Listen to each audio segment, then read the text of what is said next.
If there's one thing I can confidently say, it's that being a DC fan today is absolutely difficult. The comics are nowhere near as good as they once were many years ago. The animated shows and movies haven't been as good as they used to be. The games haven't been good, and the live-action media is absolutely awful. The good news is that we are a year away from a proper DC cinematic universe. But how we got here is absolutely ridiculous. They tried to start a cinematic universe back in 2007 with Justice League Mortal, but that never happened. The proposed Green Arrow movie starring Matt Damon was also set to kick off a universe, but that never happened. The Green Lantern movie was supposed to set something up as well, but that movie bombed and sucked. When DC finally got their chance with Man of Steel, they ended up screwing it over. How? The rushing of stories and characters with Batman v Superman and Suicide Squad, the corporate monster that is the Justice League film, cutting out Batman and Superman entirely, and just all around not understanding how to make this amazing universe and adapt it. It was a very bad look for Warner Brothers, and they tried to put it back on track several times, until James Gunn and Peter Safran came in and ordered a reboot, which leads into the DCU starting in 2025 with Superman. But, like so many other people, I don't want to wait that long. After the DCEU's failure, it was only a matter of time before we got something properly thrown together nicely. But to wait until 2025, 12 full years after I saw Man of Steel, it's something that makes me upset and frustrated. So one day, I was like, screw it, I'm doing my own, in order to ease the hunger I have for great DC properties and a proper interconnected DC cinematic franchise. Now, you might be thinking, there are interconnected franchises from DC. Why not watch those? Well, here are the reasons why. The DC animated universe is fantastic. It has great adaptations of many DC characters and a perfect story template. There's one slight problem. It doesn't have every aspect down. There are a few things left out, and there isn't much extra content besides the big three shows. You have Static Shock, Batman Beyond, and Zeta, but they're smaller scale and don't add up to the awesomeness of The Flash or Aquaman or Wonder Woman. That said, this is the most complete and by far the most well done interconnected franchise out of the entire DC interconnected universes. The Arrowverse is a mess. Look, I know it has its fans, but seriously, there were so many things that bothered me about this universe, but one sticks out like a sore thumb: the lack of big name players. Where is Wonder Woman? Where is the Green Lantern Corps? Where is Aquaman? Where is Batman? I know that Wonder Woman, Aquaman, and Batman were in the films, but so were Flash and Superman, and they made TV appearances on the Arrowverse. You could have made it work. A lot of the shows are hit and miss. Arrow and the Flash are the only consistent shows, at least in the first few seasons, but everything else sucks. Supergirl was painful to watch, Black Lightning was good for a few episodes, but I lost interest. Legends of Tomorrow is a great idea on paper, but fails in execution. Batwoman was insulting to the Batman lore, and I don't know a single person who watched Naomi. Thankfully, the Superman and Lois show exists now, as do My Adventures with Superman and Batman Caped Crusader, so hopefully a new DC TV universe will exist soon, with any of these shows creating continuity. The DC animated movie universe is good, but so many things are lacking. Honestly, what bothers me most about it is how little big characters get in regards to screen time, and how many characters are left out of the equation. Great stories are adapted, but it's also primarily based on the New 52, which sucks. I do like a lot of the films in the universe, but I needed to see more of it. At the same time, the Tomorrowverse pretty much rushed through its story. But at least I'm really enjoying the Crisis trilogy. So those are the reasons why I wanted to give my perspective. My original plan was incredibly large and had a lot going for it. It was too ambitious and didn't seem like it could work. Maybe I'll reveal it someday, but I have nothing else to say about it as of now. It was a good idea on paper, but very bulky and not great. This one is more compact and clean, and I'm much more proud of it. Before we start, I want to make a note about a few things. The main inspiration for the tone comes from the post-crisis era, which was from 1987 to 2011. but there are ideas from before and after them, such as some stuff from the New 52 as well as some of the one-offs. The slate is not from the MCU, but it is adjacent with a few alterations. I will not be casting the films in series, that will be up to you. I will try to make a full-on timeline towards the end to showcase the order to watch them if they were real.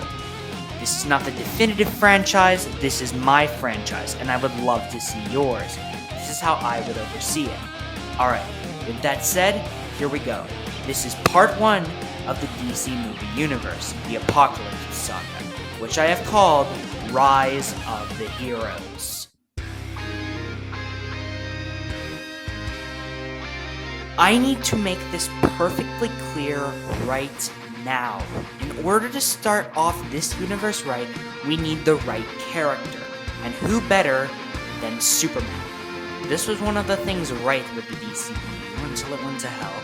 And this is what James Gunn is doing with his universe, with Superman coming out next summer. So, that's what I'm going to be doing. The first film is a movie based around the most important hero DC has, and that hero is Superman. Superman is an important figure, one that the entire universe looks up to as a savior. He is seen as a hero. That's why the first film is Superman, Hero of Metropolis. I took inspiration from the animated film Superman Man of Tomorrow, as well as the first 3 episodes of Superman the Animated Series and Richard Donner's original Superman. What we have here is a character study of who Clark Kent is. He's been Superman for a year, and he's still adjusting to his life. He works at the Daily Planet, has a crush on Lois Lane, and he's mainly been known for stopping big bank heists by Bruno Mannheim and John Corbin, as well as some smaller incidents. All that changes when Lex Luthor steps into the picture.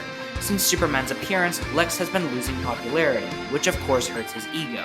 So what he does is discovers who Superman is, studying every move and finding his way to try and hurt the Man of Steel.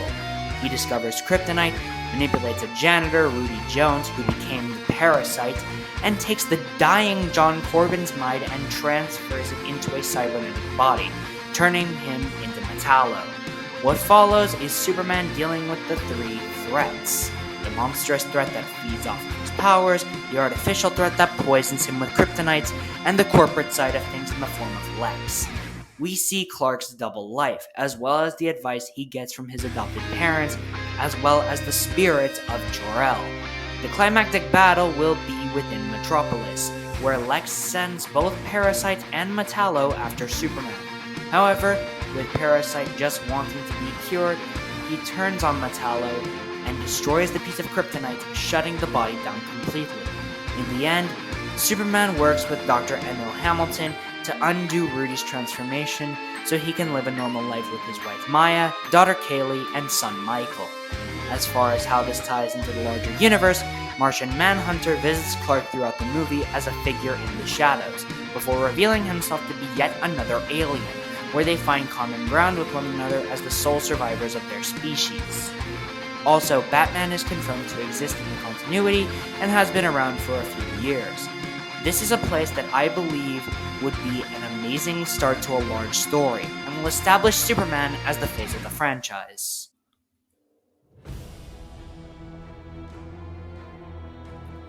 We stray away from the Man of Steel and move to Gotham with the first chapter of Batman's story, which will be an adaptation of the Knightfall storyline. This is a storyline that I would very much love to see DC adapt in the future, but I have to take things into my own hands while I wait. The question you may be asking yourself is, where is Batman in his development at the beginning of the universe?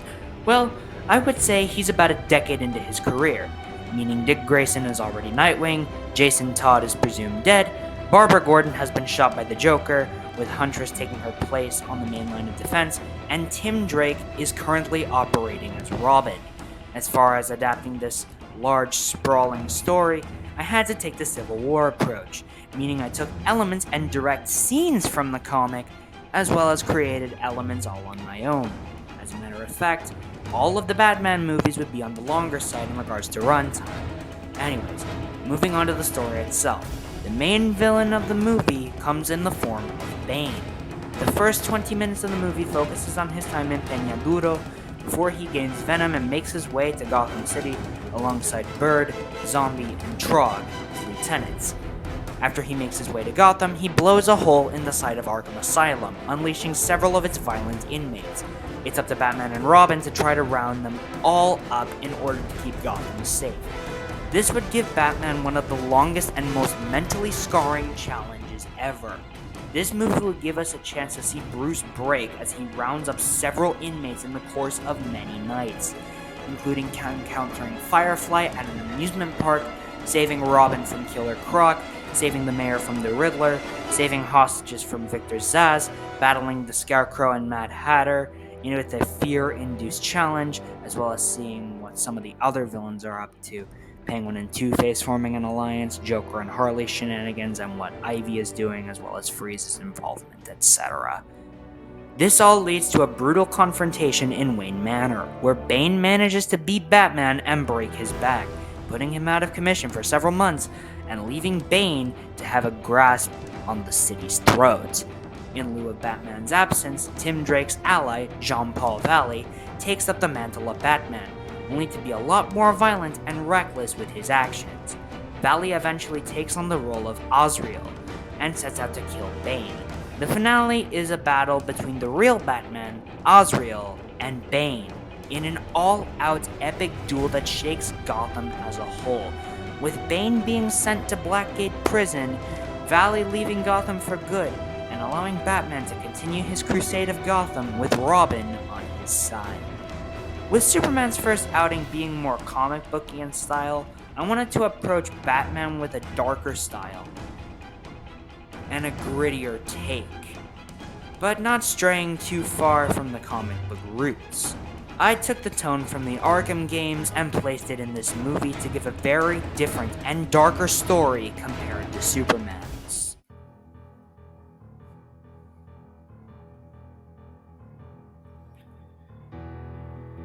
This next movie is a no-brainer. Superman sets up the alien side, Batman sets up the human side, and Wonder Woman sets up the mythic side. The Legend of Wonder Woman is a movie that combines the live-action film's tone with an updated version of Wonder Woman Bloodlines' story. We have Wonder Woman learning under Steve Trevor, Dr. Julia Capitelis alongside her husband David, and their daughter Vanessa. Vanessa is initially jealous of Wonder Woman, but the two establish a bond and become sisters. Diana learns to become Wonder Woman and is the hero that the world deserves. Things start to go awry when Giganta attacks the city, killing both David and Julia. Vanessa blames Wonder Woman for not saving her parents, leading her to go crazy, placing cybernetic implants into herself, and turning into Silver Swan. This version looks much more like the Ultimate Comics version of the Vulture. I really want a menacing looking bird face with red eyes, not just a human face. But it's retractable, so get off my back. Anyway, Wonder Woman and Steve Trevor try to go after Silver Swan, but are interrupted by more threats, including the introduction of Cheetah, who was previously Diana's friend and archaeologist, whom she met through the US government, before being infected by a cursed blade. The finale would be a big battle between Cheetah, Wonder Woman, and Silver Swan, with Vanessa dying in Diana's arms, sacrificing herself to save her friend, caused by her intervening and stopping Cheetah from killing Wonder Woman at the last second, finally being free from the implants. Cheetah is arrested and Wonder Woman is seen as a hero, but with one regret after the death of her friend and sister figure. The movie ends with Steve introducing Wonder Woman to the United Nations as a peacekeeper to the United States, with her promising that as long as she is around, no one will need to worry. I'm not too proud of this one as I am the previous two, but I do like where the potential of Diana's story can go after this. This is the best I can do, so there you go. Now that we have the Trinity established, let's talk about the rest of the heroes established here.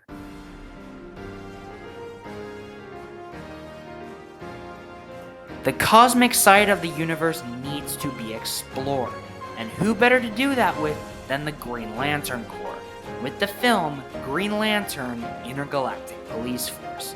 It's a movie that takes us off of Earth and into the larger galaxy, with Hal Jordan learning to become a Green Lantern with the help of two mentors, Kilowog and Thal Sinestro.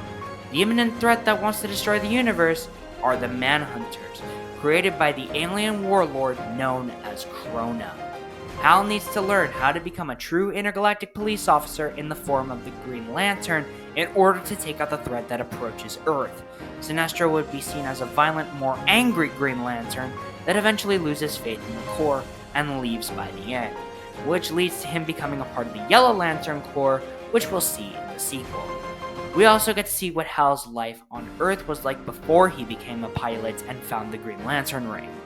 What I didn't want to do was take the 2011 movie and remake it, although I did consider Parallax as another main villain.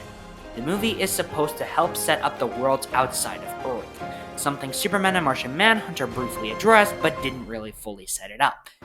There isn't much for me to say about where I can go with this one. Just take Hal Jordan's Secret Origin comic as well as Green Lantern First Flight, the animated movie, and make a great movie out of it. Also, yes, I do set up Jon Stewart at the end for the next film. That's all I have to say about this one. Let's move on.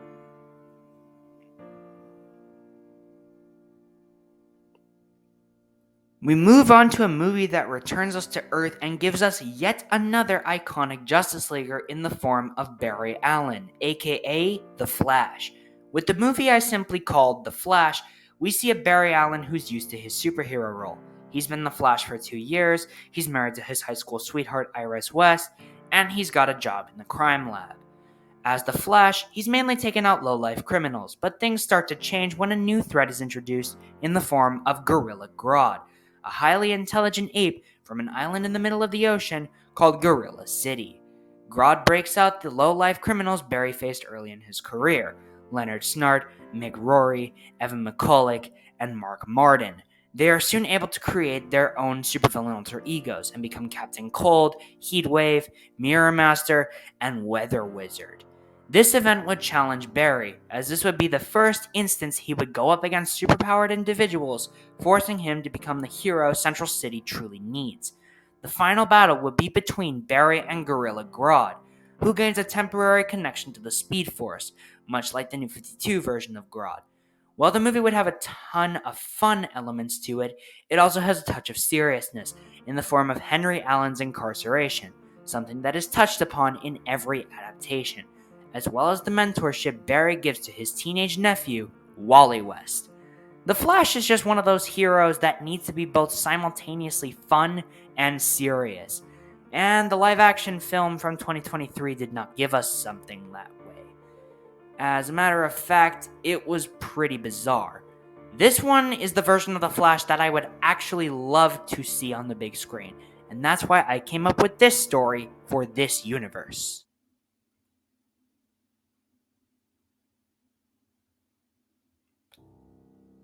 Before the big finale of the first part, we have 2 more solo films and a crossover. The first of which is a movie which title pretty much tells us all we need to know straight away, and that is Aquaman, King of Atlantis. Now here we have Arthur Curry as the new King of Atlantis, and the one who wants to bring peace to every world, seeing as he has both Atlantean and human. He and Mera are said to be married, Vulko is his advisor, and he forges alliances with other underwater kingdoms. However, we've got Orm, who is jealous of Arthur showing up and taking the throne in vain of Scar from The Lion King, Claudius from Hamlet, or Fjolnir from The Northman. Orm wants to wage war on the surface and hires Black Manta as a bounty hunter to kill Arthur. What ends up happening is that Manta kidnaps Mera for Orm to claim her as his own queen and brutalizes Arthur, leaving him to be killed in the trench. With Arthur presumed dead, Orm takes the throne of Atlantis and claims the title of Ocean Master, with Black Manta assuming the Darth Vader role, and Vulko reluctantly helping. From here, Arthur needs to make his way back to Atlantis to stop Orm's rule, and retake the throne of Atlantis. Manta would escape and begin formulating a plan of vengeance. You could argue that the 2018 movie is a great template, but I wanted to go with a different story because I want something new for Aquaman. And using that one episode from Batman the Brave and the Bold, as well as the episodes from Justice League the Animated Series, I formulated what I think to be a decent first entry for Aquaman.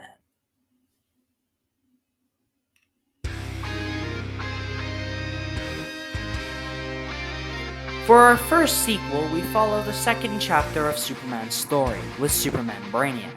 It's set 6 months after the first movie and will focus on Superman training a new partner, that being Kara Zor-El, who becomes Supergirl, as well as the introduction of Krypto, who is her pet.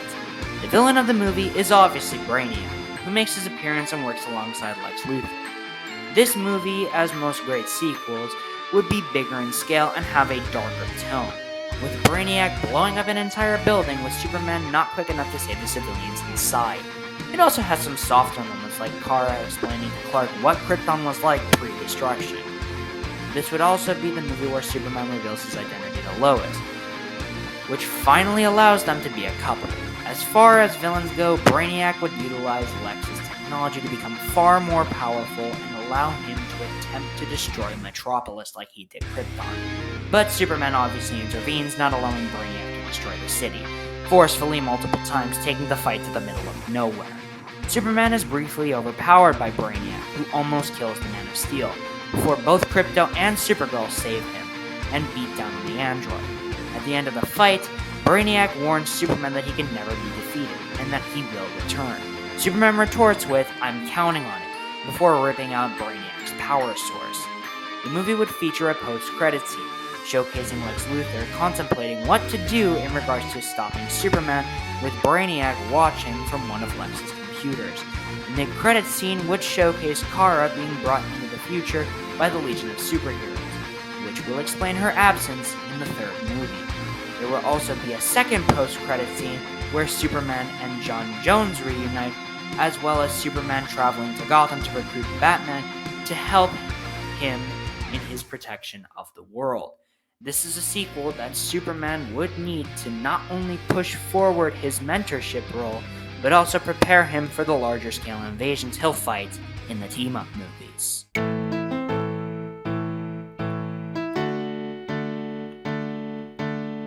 Continuing from where the post-credits scene left off, Superman Batman World's Finest focuses on the Man of Steel and the Dark Knight alongside Huntress and Robin, going deep into Gotham to stop an alliance between Lex Luthor and the Black Mask, who has some of Batman's rogues as backup, KG Beast, Deadshot, Killer Croc, and Clayface, in both Metropolis and Gotham. It would feature homages from the original animated series of episodes, but also a few ideas of its own, being the first major crossover between the two heroes. The movie would end with Martian Manhunter entering Gotham, taking both Batman and Superman to a satellite deep in space, which he calls the Watchtower, where he has his eyes on 4 other heroes, setting up the team-up of the Justice League.